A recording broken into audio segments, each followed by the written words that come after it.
अस्सलामुअलैकुम गाइस, क्या हाल है? Good news and good morning. पहले तो गुड न्यूज इज कि 2 हफ्ते पहले नहीं, 2 हफ्ते या 3 हफ्ते पहले आई गेस आपके भाई ने कहा था finally flood lights at TU stadium, और वो ख्वाब जो था वो अब फाइनली टेंडर अप्रूव हुआ और अलॉट भी कर दिया गया, अप्रूव किया, अलॉट भी कर दिया गया। वरना हर वक्त क्या होता था, कभी कोई मसला कभी कोई मसला, लीगल इश्यूज, ये issues.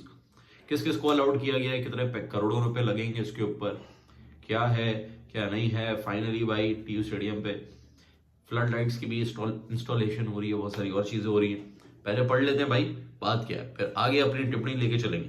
Breaking and good news, BKOI KCDC BC, ऐसा लग रहा है गालियां दे रहा हूं, BKOI KCDC BG JV will construct a parapet while Vision Ishwari joint venture will install floodlights at Kirtipur cricket ground, means TU International Cricket Stadium, setting the stage for international level matches. अब आगे पढ़ लेते हैं ये BKO की C की, ये भाई साहब पैरापेट इंस्टॉलेशन होगी इसकी। और नीचे एक चीज ब्रैकेट में बहुत वाजे करके बताई गई है, वो लिखा है एज पर इंटरनेशनल स्टैंडर्ड्स, यानी parapet installation as per international standards और फ्लड लाइट्स भी। अब लोग ये बोलेंगे एज पर इंटरनेशनल स्टैंडर्ड्स क्या होता है भाई? फ्लड लाइट होती है भाई, फ्लड लाइट नहीं होती। एक छोटे ग्राउंड की अलग होती है और इंटरनेशनल लेवल के ग्राउंड के लिए अलग होती है, जो ICC अप्रूव करता है। तो खैर दूसरी चीज पैसा पढ़ लेते हैं। पैरापेट की इंस्टॉलेशन में पैसा जो है वो ज्यादा लगेगा, यानी लोग ये समझ रहे होंगे फ्लड लाइट्स महंगी हैं, फ्लड लाइट से ज्यादा पैसा लग रहा है किसके अंदर? पैरापेट इंस्टॉलेशन, जो कि बहुत ज्यादा जरूरी है। उसके बिना किसी ग्राउंड का स्ट्रक्चर काबिल तारीफ नहीं हो पाएगा, उसके बिना मतलब बहुत मेन चीज है एक तो। दूसरी चीज जैसे हम पढ़े तो इसकी इंस्टॉलेशन कॉस्ट करेगी और इसकी मेकिंग में खर्चा आएगा, वो आएगा 43,77,30,013 रुपीज, नेपाली रुपीज। यानी ये 43 करोड़ अगर मैं कन्वर्ट करूं तो पाकिस्तान के 80 करोड़ तकरीबन, 86 करोड़। तो इतना लगेगा, कम रकम नहीं है। टोटल बजट जो बन रहा है वो बन रहा है 800 प्लस मिलियन, तो 800 प्लस का बजट है। उसके बाद अगर फ्लड लाइट इंस्टॉलेशन की बात करें वो होगी 42 करोड़ 19,93,653। ये हो रहा है आपका नेपाली रुपीज में, ये दोनों मैं आपको बता रहा हूं। यानी कितने करोड़ का डिफरेंस है? कोई 2 करोड़ समथिंग प्लस का डिफरेंस आ रहा है फ्लड लाइट इंस्टॉलेशन में और आपकी ये पैरापेट। तो ये है न्यूज। अब फाइनली न्यू लुक मिलने वाली है और big achievement, and Nepal cricket is growing, new growth upcoming. क्योंकि ये स्टेडियम की जो मैं दूसरी बात कर रहा था, इस स्टेडियम के ऊपर बहुत ज्यादा जरूरी है आपके लिए ये फ्लड लाइट्स इंस्टॉलेशन। क्योंकि अगर फ्लड लाइट्स नहीं होगी तो पहले तो हम नाइट में मैचेस नहीं हो सकते थे। अब फ्लड लाइट से सबसे अच्छी बात यह है कि इसको अलॉट करना था, तकरीबन बताया गया था 12 कंपनीज या 17 कंपनीज ने इस बिड में शामिल हुए थे और इन 2 को अलॉट किया गया है। अब लोग यहाँ पे मुझे बताएंगे क्या लग रहा है कितने टाइम तक इंस्टॉल हो जाएगी ये सारी चीजें? क्या NPL 2 में ये रेडी होगा? क्या NPL 2 हम 3 ग्राउंड पे देख सकते हैं? एक एक्स्ट्रा टेक ओवल, एक TU क्रिकेट स्टेडियम और तीसरा गौतम बुद्धा स्टेडियम, या फिर से लॉलीपॉप दिया जाएगा? But I don't think so. ये कंपनीज जो है इनको अलॉट कर दिया गया है फॉरन वर्किंग, इमीडिएट वर्किंग के ऊपर बात हुई। इमीडिएट वर्किंग इस पे होगी और एज पर इंटरनेशनल स्टैंडर्ड्स।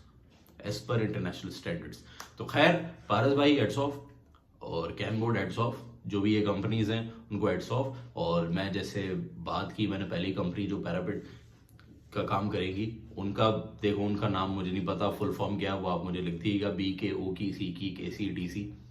अब इसी तरीके का नाम है, अब मैं क्या ही बोलूं। दूसरा जो है उनकी पूरा नाम आया हुआ, उनका क्या नाम था भाई? पढ़ लेते हैं दोबारा से। हैं हमारे विशान ईश्वर जॉइंट वेंचर, हाँ विशान ईश्वरी। तो ये है दूसरी।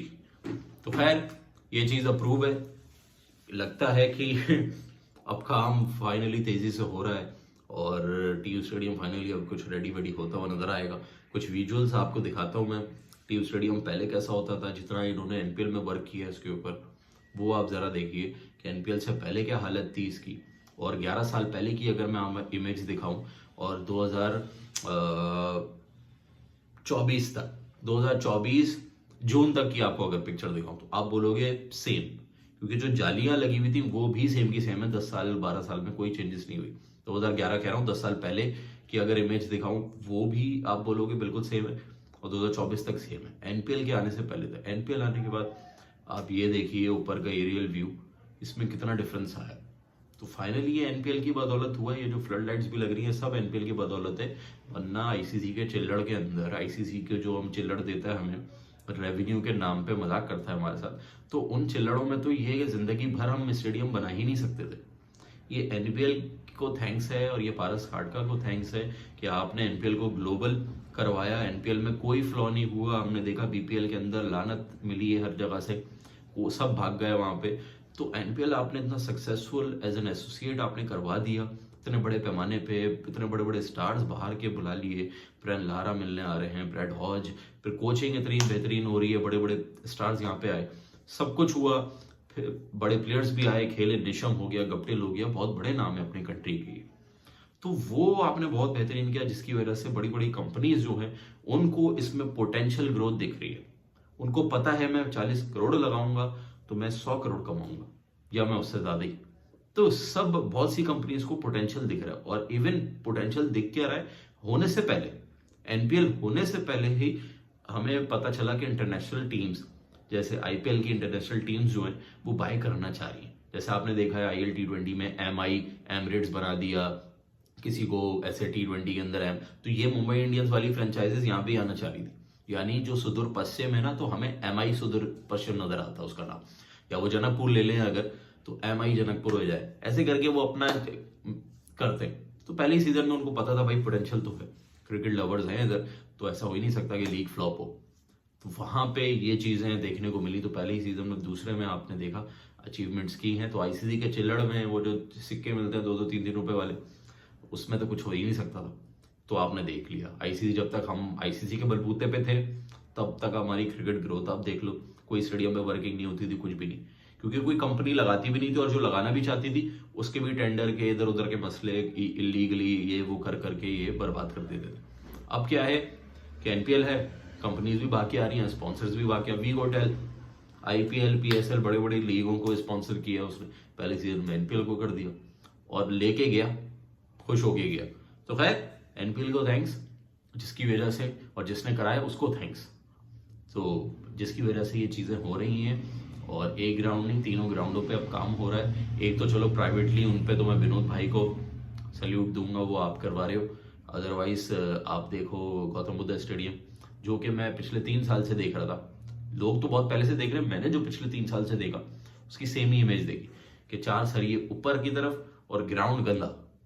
अब क्या है, उसकी लुक ही चेंज कर दी है। सिर्फ एनपीएल के बाद काम हुआ है शुरू, और 4 महीने के अंदर इसकी लुक चेंज कर दी, और अगले 4-6 महीने में आप देखना इतना बेसिक रेडी हो जाएगा कि एनपीएल हो जाए।